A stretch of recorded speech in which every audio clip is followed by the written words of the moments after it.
कहीं कहीं जाकर के दिए जलेंगे।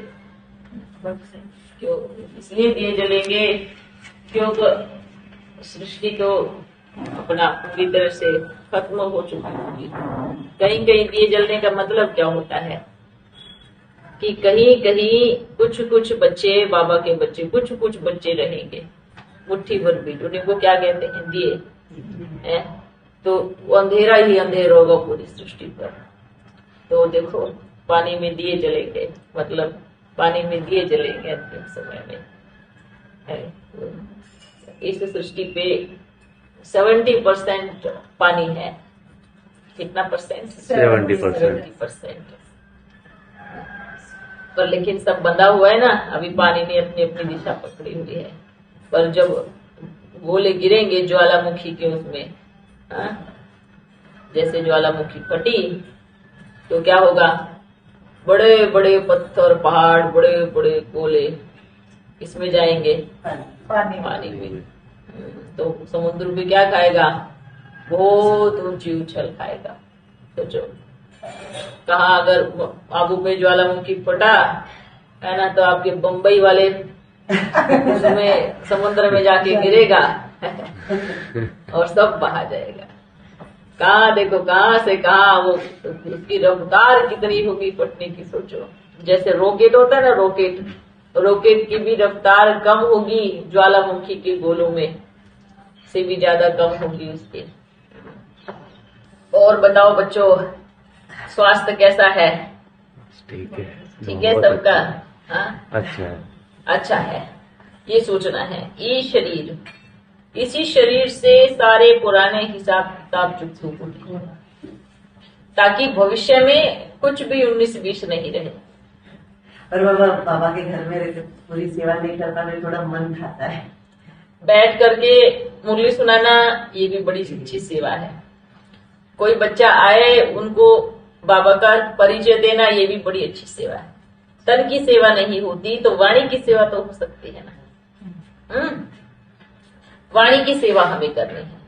पर वाणी की सेवा में जब भी कोई भी नया आता है तो हमें अपनी तकलीफ उसको कभी नहीं बतानी है, क्योंकि अपनी तकलीफ बताएंगे तो वो कभी नहीं आएगा। वो क्या कहेगा, आप ही जब ठीक नहीं हो तो हम कैसे उम्मीद लेकर के आपके पास आए, है ना। ये होता है, कोई भी नया, चाहे आपका कितना भी पक्का अच्छा बच्चा बन जाए, पर लेकिन उनको अपनी तकलीफ बताना हमेशा को, मैं ठीक हूँ, मैं स्वस्थ हूँ, बाबा ने मुझे एकदम स्वस्थ रखा है, ऐसे बोलना है। मेरा मन, मेरा तन एकदम स्वस्थ है।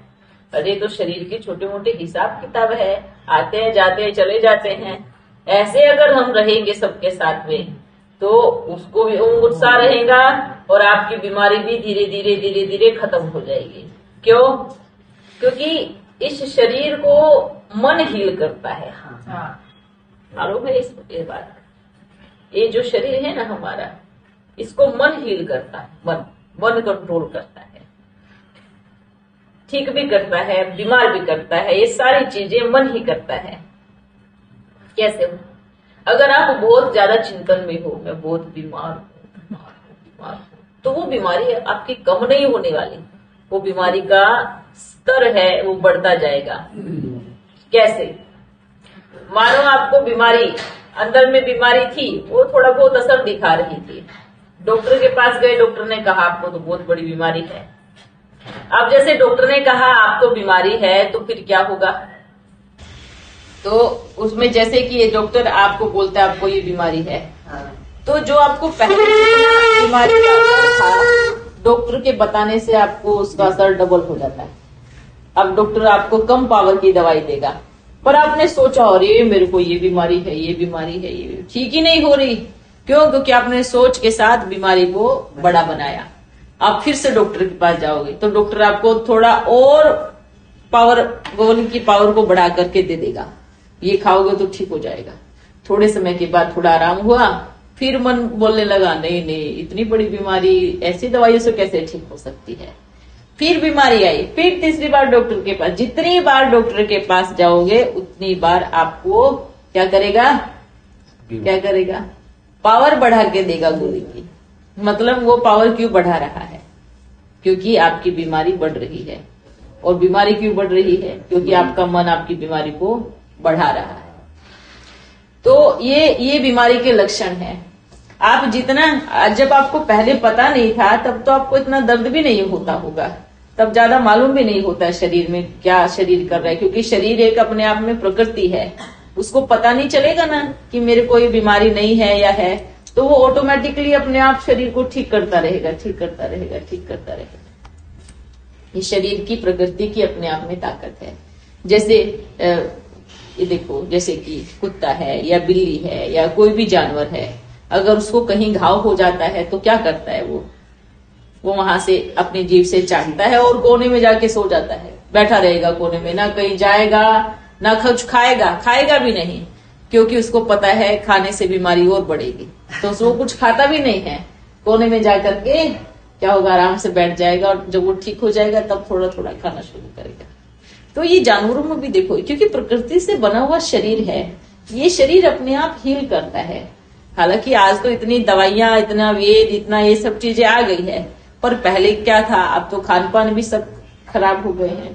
पहले भी अगर ज्यादा अगर किसी को बना हुआ पका हुआ भोजन करना होता था ना, तो बस उसको उबाला जाता था, उसमें कोई तड़का, मिर्च, मसाला ये सब चीजें नहीं डाली जाती थी, बस ऊपर से जो डाल दिया, नमक कहो या जो भी कहो, ऊपर से डाला और उबाल करके खा गए।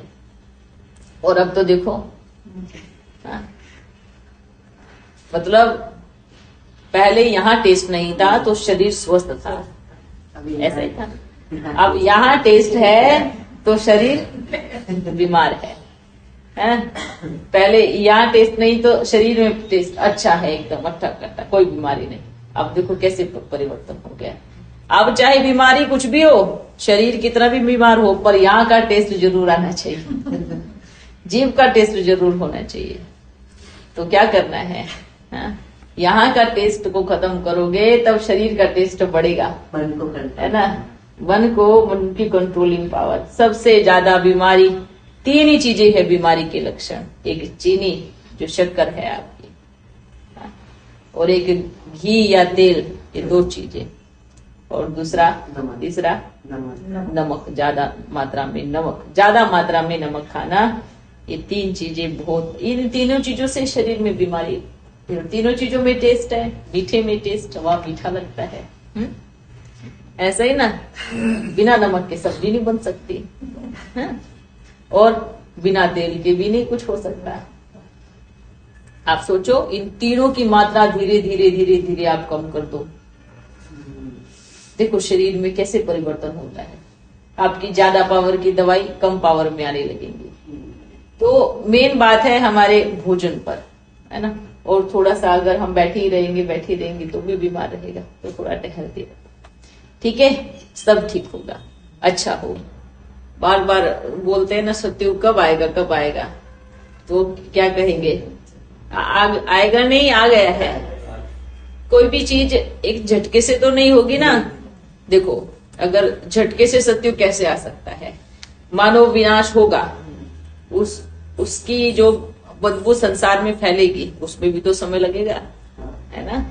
वो जो शरीर सड़े रहेंगे, गले रहेंगे, और उनका खाद बनने में भी तो समय लगेगा, उसमें भी तो समय लगता है ना। तो जब सृष्टि से आत्माएं अपना शरीर छोड़ के जाएंगी, कौन किसी को दफनाएगा, बताओ, कौन किसी का संस्कार करेगा क्या? कोई किसी का संस्कार करने वाला ही नहीं होगा, कोई किसी को दफनाने वाला ही नहीं होगा। तो प्रकृति क्या बनाएगी फिर? उनकी खाद बनाएगी। जैसे इसमें किसी भी शहर में सबका कचरा जाता है, कहीं कहीं ढेर लगाते जाते, उसका क्या बनाते हैं फिर?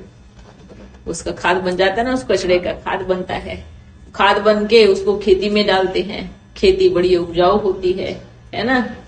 तो ऐसे ही सोचो, कितने शरीर है, ढेरों को ढेरों शरीर है, तो इस शरीरों की खाद कितनी बनेगी?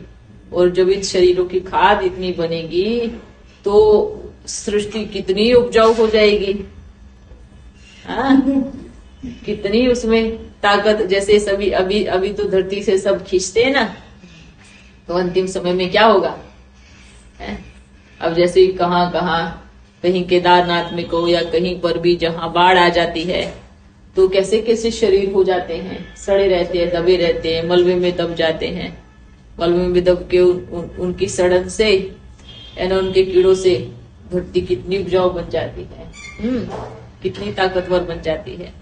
तो ये तो मिट्टी है, ये तो मिट्टी का तो क्या होगा, वो तो खादी बनेगी ना उसकी। तो अंतिम समय भी ऐसी सीन आने वाले है। तो ये विनाश की सीन होगी, पर उसके बाद तो फिर क्या होगा है?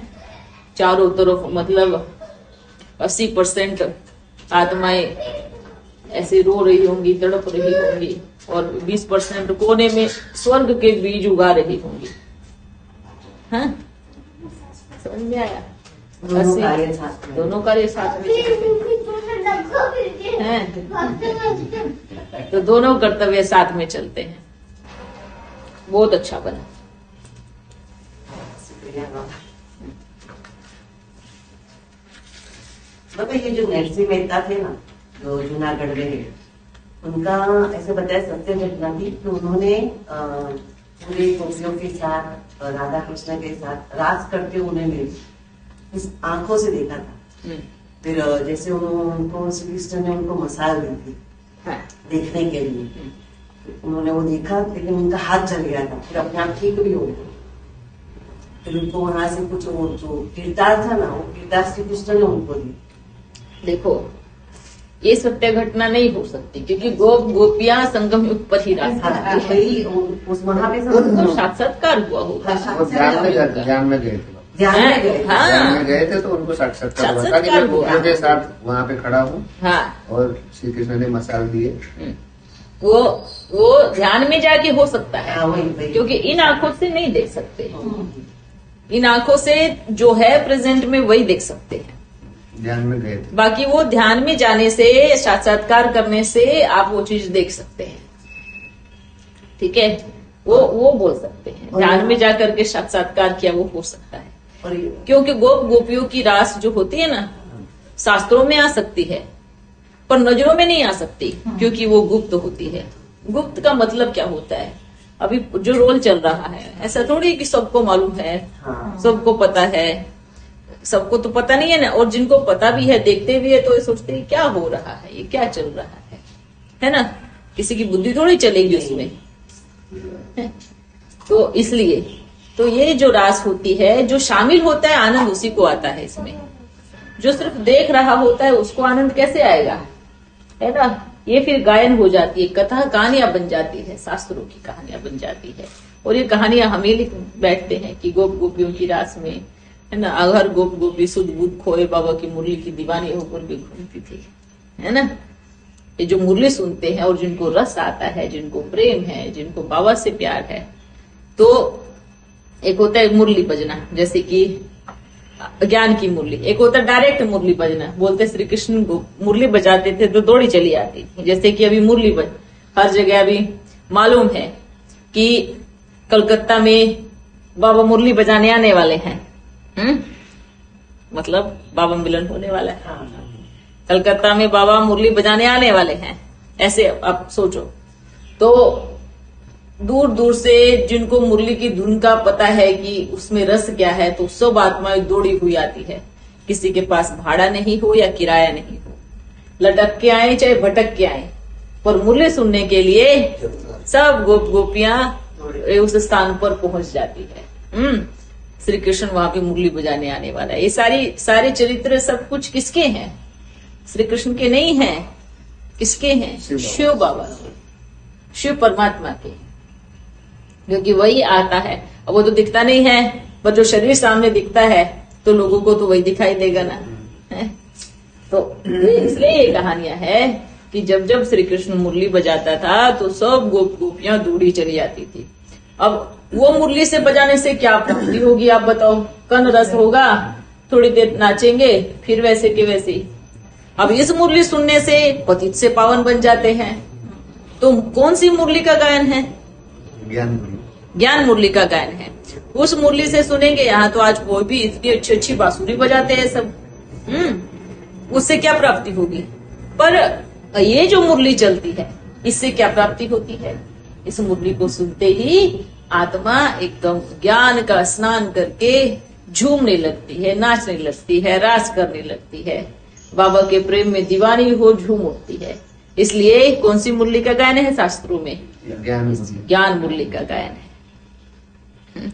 इसलिए उसको मुरली का नाम दिया गया है कि जब जब श्री कृष्ण मुरली बजाता था तो सारी गोपियां दौड़ी चली आती थी। साकार में भी ऐसे हुआ, चाहे वो कितने भी मारते थे, उनके घर वाले पीटते थे, बंद कर देते थे, तब भी कहां से रास्ता बना करके वो बच्चियां दौड़ी आती थी। क्योंकि पाकिस्तान में ऐसा ही हुआ ना, कराची में, सिंध में ऐसा ही तो हुआ कि भाई कैसे कैसे बच्चियों को बंद कर दिया, कैद खाने में कर दिया, है ना, स्नान गृह में बंद कर दिया, कहीं से भी छत कूद के आ गई है, कैसे भी करके आ।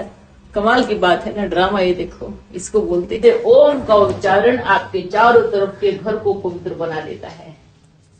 हाँ, अब बच्चे एक बात बताओ, मंदिर जाते हो कि नहीं जाते हो? मंदिर जाते ही मन परिवर्तन हो जाता है। मंदिर में मंत्र बजते रहते हैं, मतलब चारों तरफ के वायुमंडल में मंत्र गूंज रहे हैं, मंत्र नाच रहे हैं, तो दिमाग भी शुद्ध बन जाता है, दिमाग भी पावन बन जाता है। ऐसा होता है ना। और वही फिर अपने घर में आओ, घर में आते खोपड़ी खराब हो जाती है। क्यों होता है ऐसा? क्योंकि वही वातावरण खराब है, वही वातावरण आपके व्यर्थ संकल्पों से, आपकी व्यर्थ वाणी से पूरा घर का वायुमंडल व्यर्थ हो जाता है। ये इसलिए बोलते हैं ओम। आप मन में कुछ भी सोचो, मन का मन में ही घूमता रहेगा यही, और बाहर भी आएगा, पर लेकिन इतना ज्यादा नहीं, पर वाणी का बहुत ज्यादा बाहर आता है। किसी को करो लड़ाई झगड़ा, देखो चारों तरफ कितना ज्यादा मन, मस्तिष्क खराब, मन खराब, वाणी खराब, घर खराब, सब गंदगी फैल जाएगी है। अब जैसे भी कचरा है, कचरा आपने यहाँ से तो झाड़ू लगा दिया, पर अंदर अंदर कोने में भरा पड़ा है। फिर तो ये सिर्फ ऐसा सोचो नहीं कि हमें मन से तो याद करना है, मन से तो करना ही है, पर वाणी से ओम करना इसलिए जरूरी है। सब बोलते हैं मन में भगवान को रखो, रखो ना, तो जो मन में होगा वही वाणी में आएगा। मन में अगर कचरा है तो वाणी से वही निकलेगा बाहर। मन में अगर बाबा के प्रति प्रेम है तो वाणी से वही छलकेगा। तो कहने का भाव अर्थ है कि आपके मुख पे भी वही आना चाहिए। ओम करना माना घर को मंदिर बना, घर को मंदिर, ओम करना ही माना अपने घर को मंदिर बना देना। इसको बोलते हैं घर घर मंदिर होगा। कैसे? क्योंकि घर घर में एक ऐसी आत्माएं पैदा होंगी जो ओम करके अपने घर को मंदिर जैसा बना देंगी, है ना। घर घर गीता पाठशाला होंगी, मतलब कैसे होंगी? हाँ, कि कोई दो आत्मा वहां से निकली और रोज बाबा को याद करके ओम का उच्चारण करके उसने गीता पाठशाला बना दी। घर घर गीता पाठशाला बन गई। शरीर में भी परिवर्तन। हाँ, शरीर में, मन स्वस्थ, तन स्वस्थ, सब कुछ, घर स्वस्थ। और जो भी आपके घर में एंट्री करेगा उसको इतना सुकून मिलेगा, वो क्या कहेगा, वाह कितने अच्छे वाइब्रेशन, कितने अच्छे वाइब्रेशन। ये होता है मन का कमाल, वाणी का कमाल। अगर बच्चे मन से ही बात करनी होती तो आप बोलते क्यों? भगवान जी भी क्यों देता? बताओ, बाबा जी भी क्यों देता? बोलने की जरूरत ही नहीं है, देखते रहो, घूरते रहो, मन में बोलते रहो, सामने वाला सुनाई नहीं देगा। ऐसा होता है। मतलब वाणी का महत्व है, तभी तो बाबा ने जीवा दी है, तभी तो प्रकृति ने ये दिया है। मन में ही बोलना होता तो सारी चीज मन से करो, सब चीजें मन से करो। किसी को अपनी बात भी बोलनी है तो भी मन से बोलो, किसी को कुछ मैसेज पहुंचाना तो भी मन से बोलो। देखो कौन सुनता है, नहीं सुनता है। जब कोई जड़ मूर्ति, मतलब जब चैतन्य मूर्ति आपकी मन की बात नहीं सुन सकती तो ये तो जड़ है, ये कैसे सुनेगा? चैतन्य नहीं सुन सकता तो जड़ से उम्मीद क्या रखोगे? चैतन्य के सामने भी बोलने के लिए आपको वाणी की जरूरत पड़ रही है, तो जड़ को आप मन से समझा रहे हो कैसे? उसके लिए वाणी बहुत महत्वपूर्ण है, बहुत महत्वपूर्ण है। आपके शब्द बहुत महत्वपूर्ण है। ओम करना ये बहुत महत्वपूर्ण है, बहुत जरूरी है। क्यों बार बार बोल रहे ओम का उच्चारण करो करो? क्यों? क्योंकि पूरे संसार में वो वाइब्रेशन फैलेगा। आज एक घर मंदिर है, आज एक सेंटर मंदिर है, कल को पूरा संसार मंदिर बन जाएगा। इसलिए बोलते हैं सबको कि ओम का उच्चारण करो करो करो। क्यों बोलते हैं? आप करो ओम का उच्चारण। देखो कैसे मंदिर बन जाता है। जैसे आप मंदिर में जाकर के रोज दिया बाती लगाते हैं, रोज लगाते हैं, एक दिन नहीं लगा तो दिल खाती है ना ऐसे। तो आप अपने घर में रोज ओम का उच्चारण करना मतलब दिया बाती लगाना, रोशनी दिखाना। आने वाली अनेक आत्माएं आएंगी और टकराएंगी, मुक्त होकर के चली जाएंगी। इतनी पावरफुल अपनी दीवारों को बनाओ, इतने पावरफुल अपने घर को बनाओ कि कोई नेगेटिव एनर्जी छुए भी और मुक्त होकर के चले जाए। ये ओम का महत्व है और ये आपकी वाणी का महत्व है और ये बोलने का महत्व है। अगर बोलते हैं कि भगवान को मन में याद करो तो फिर इतने सत्संग, कीर्तन, ढोल डपली क्यों? हाँ, इतने बैंड बाजे क्यों? इतने भजन कीर्तन क्यों? किस लिए? अगर बाबा को भी वाणी में नहीं आना होता तो मन से काम करना होता तो फिर वो वाणी में क्यों आया? शुभ समर्थन से ही कर लेते। शुभ समर्थन से ही मन में बैठा बैठा सोचता रहता, सब ठीक हो जाए, सब बदल जाए, सब चेंज हो जाए। हाँ, क्यों बोला आकर के? हाँ, सबसे पहला शब्द ब्रह्म से शिव बाबा पधारे, बोलते ध्वनि ओम। ओम की इस मधुर ध्वनि से हुआ विश्व का परिवर्तन। सोचो, इस बात पे विचार करना बस। ओम का महत्व क्या है, ओम की शक्ति क्या है। सिर्फ ऐसा नहीं मन में याद करें, मन में तो प्रेमी घूमता रहेगा, मन में कैसे याद करना है? बस मन में बस बातें करनी है। पर हमारी जिंदगी के कुछ नियम होते हैं।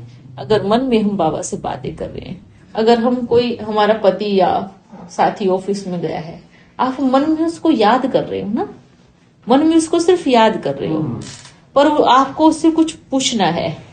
आप टेलीफोन करोगे, पूछोगे कि आज क्या खाओगे? आप मन से क्यों नहीं पूछा कि आज क्या खाओगे? बराबर पकड़े। हाँ? है ना, यही है ना। आपने वाणी का उपयोग क्यों किया? क्यों आपकी मन की बात उस तक पहुंची ही नहीं, आपने वाणी का उपयोग किया। और आपको कोई मन इतना पावरफुल नहीं है कि आप सिर्फ मन से बात करके आप मन की बात जान ले। ये तो सतयुग की कहानी है, ये तो सतयुग में होगा। और सतयुग में भी क्यों होगा? जब आज आपकी वाणी भी शुद्ध बनेगी, आपकी मनसा, क्योंकि वाणी से मनसा शुद्ध बन जाती है। मन में जो आता है वाणी में, ओम करोगे तो वाणी और मन दोनों शुद्ध हो जाएगा। तो सतयुग में, और सतयुग में ट्रांसपेरेंट होगा। आप क्या खाओगे, टेलीफोन नहीं लगाना पड़ेगा, बस आंखों में देखा और समझ गए। ऐसा नहीं कि वहां बोलेंगे नहीं, जरूर बोलेंगे, पर बहुत कम बोलेंगे। वहां तो सिर्फ इशारा, इतनी शांति लगी पड़ी है, इशारों की भाषा। हाँ? और यहाँ पे आपकी सारी मन की बातें टेलीफोन ने ले ली। अब आपको इसका सहारा लेकर के पूछना पड़ता है, आज कहाँ जा रहे हो, आज क्या खा रहे हो, आज ये हो रहा है। सारी खोपड़ी, सारा दिमाग कहाँ गया? अरे कहीं जाना है तो भी गूगल बताओ हमें कहाँ जाना है। हाँ? कुछ खाना बनाना है, अच्छा गूगल बताओ हमें क्या खाना बनाना है, कैसे बनाना है। मतलब देखो, मतलब इसका मतलब भाई इसको भी तो इंसान नहीं बनाया है। किसने बनाया है? इंसान ने बनाया है। तो आप इस पे डिपेंड हो गए कि इसी से पूछ रहे हो जाना भी कहाँ है, खाना भी क्या है, क्या करना है, योग ये सारी कहानी बता रहे हैं, सिर्फ एक ही कहानी नहीं बताई। ये तो मेजॉरिटी की कहानी बता रहे हैं कि बच्चे ये चीजें हो रही है दुनिया में। ये देखो, अब मान लीजिए सतयुग में लक्ष्मी नारायण थोड़े दूरी पे हैं। अब वहां तो टेलीफोन नहीं है कि कहाँ हो नारायण, जल्दी आओ खाना बनाया है। वहां तो बस टाइमिंग सीमित होती है, वहां तो घड़ी भी नहीं है कि भाई यार टाइम देख रहे हो कि खाने का, नहीं, कुछ नहीं है। बस वहां तो एक आवाज, संकल्प देंगे कि आप इधर आ जाओ, बस संकल्प ही पहुंचेगा वहां पर, और करेक्ट पहुंचेगा। अभी बोला, अभी जैसे फोन में अभी आपने बोला, अभी तुरंत जवाब मिलता है ना, तो सतयुग में ऐसा होगा, अभी संकल्प किया तुरंत जवाब मिला और वो सामने से आ रहे हैं। ये संकल्प क्यों? इसलिए वहां पे शांति, इसलिए सतयुग कहा जाता है, इसलिए शांति की दुनिया कहा जाता है। पूरा ट्रांसपेरेंट होता है, कोई विवाद नहीं, कोई व्यभिचारी नहीं, कोई लड़ाई झगड़ा नहीं, कुछ नहीं है। हाँ? तो यही काम वहां आने वाली नहीं है, इसलिए वहां आपकी मन की पावर बहुत पावरफुल होगी, क्योंकि आपके मन की सारी शक्ति आपकी आत्मा में ही होगी। अब आत्मा की सारी शक्ति आपके टेलीफोन में आ गई है। सोचो पहले जमाने में कितनी सारी चीजें याद रख लेते थे, नंबर कहो, घर का स्थान, एड्रेस को, सब कुछ याद होता था, बुद्धि में फिट होता था, फलानी जगह ये सब करके पहुंच जाते थे। आज देखो खुद का टेलीफोन नंबर याद नहीं होता। हाँ, खुद का टेलीफोन नंबर याद नहीं होता। ये ऐसी स्थिति आ गई है सबकी। सब टेलीफोन में ऐड करके ऐसे रखते हैं जैसे कि जन्म जन्मांतर का हमारा साथी हो और हमारे साथ चलने वाला हो। ऐसे सेफ रखते हैं इसमें। अच्छा, अब कमाल की बात क्या है, यहां से निकाल करके इसमें डाल करके निश्चिंत, था मेरे पास सब कुछ है। अरे वो कब मिट जाए, कब खत्म हो जाए, 2 दिन लाइट चली जाए, देखो आप इसको चला पाओगे नहीं चला पाओगे? चला पाओगे? जो आपके दिमाग में स्टोरेज था सब ट्रांसफर कर दिया आपने, सब ट्रांसफर कर दिया, आप खाली हो गए, फिर भटकते रहो, कुछ नहीं मिलने वाला। तो वाणी का वर्तमान में ये महत्व है, और मनसा बात करेगी सतयुग में, ठीक है। इसलिए यहाँ पर ओम का उच्चारण करके जब बाद में 5 मिनट साइलेंट होते हो ना, तो सोचो सारी कमियां निकल करके बाहर चली गई है, और बाबा की सारी शक्तियां, ऊर्जा मेरे घर में समाहित आ गई है। ठीक है, ओम नमो शिवाय। फिर मिलते हैं।